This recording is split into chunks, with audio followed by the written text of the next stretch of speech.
নবীর অপমান এই আমরা সবাই রাসূল সেনা ভয় করি না বুলেট বোমা ভয় করি না বুলেট বোমা আমরা সবাই রাসূল সেনা জেগেছে জেগেছে লেগেছে লেগেছে রক্তে আগুন লেগেছে জেগেছে ছাত্র সমাজ জেগেছে লেগেছে রক্তে আগুন লেগেছে রামগিরির দুই গালে জুতা মারো তালে তালে রামগিরির দুই গালে জুতা মারো তালে তালে বিজেপি নেতার দুই গালে জুতা মারো তালে তালে ভারতের দালালেরা হুশিয়ার সাবধান মোদির দালালেরা হুশিয়ার সাবধান নারে তাকবীর আল্লাহু আকবার নারে সালাত ইয়া রাসূলুল্লাহ বিশ্ব নবীর অপমান সইবে না রে মুসলমান সইবে না রে মুসলমান বিশ্ব নবীর অপমান আমরা সবাই রাসূল সেনা ভয় করি না বুলেট বোমা ভয় করি না বুলেট বোমা আমরা সবাই রাসূল সেনা তাকবীর আল্লাহু আকবার তাকবীর আল্লাহু আকবার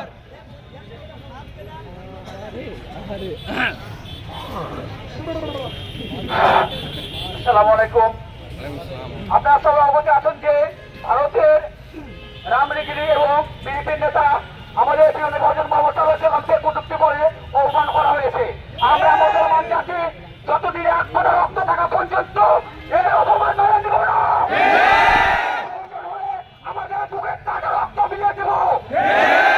মুসলমান না বিশ্বে একতা হয়ে তাদের প্রতিবাদ করে যাব। এই পর্যায়ে যিনি বক্তব্য নিয়ে আসছেন আমাদের বড় ভাই আবু সুফিয়ান তালিব ভাই।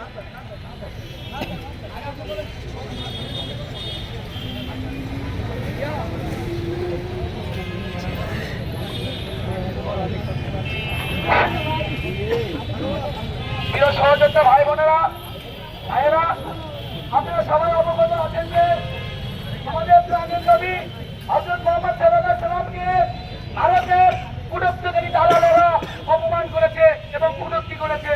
আমরা সেটা কি সইব না? আমাদের দেহের এক ফোঁটা রক্ত থাকা পর্যন্ত আমাদের নবীজিকে নিয়ে যে একটা বিন্দু মাত্র কটূক্তি করবে তাকে আমরা ছাড়বো না। যে নবীকে সৃষ্টি না করলে এই পুরো বিশ্ব জাহান সৃষ্টি হতো না। এই জান্নাতের উপর সব জায়গায় যার নাম লেখা আছে লা ইলাহা ইল্লাল্লাহ। সেই নবীজিকে নিয়ে কিভাবে তারা কটূক্তি করার সাহস পায়? আমাদের ইসলাম ধর্ম একটা শান্তির ধর্ম, আপনারা সবাই জানেন। আমাদের ধর্মমত নির্বিশেষে আমরা সবাইকে সম্মান করি, সব ধর্মকে শ্রদ্ধা করি। কিন্তু আমাদের মহানবী সাল্লাল্লাহু আলাইহি ওয়াসাল্লাম তিনি দিনের নবী, যাকে সৃষ্টি না করতে এই পৃথিবী সৃষ্টি হতো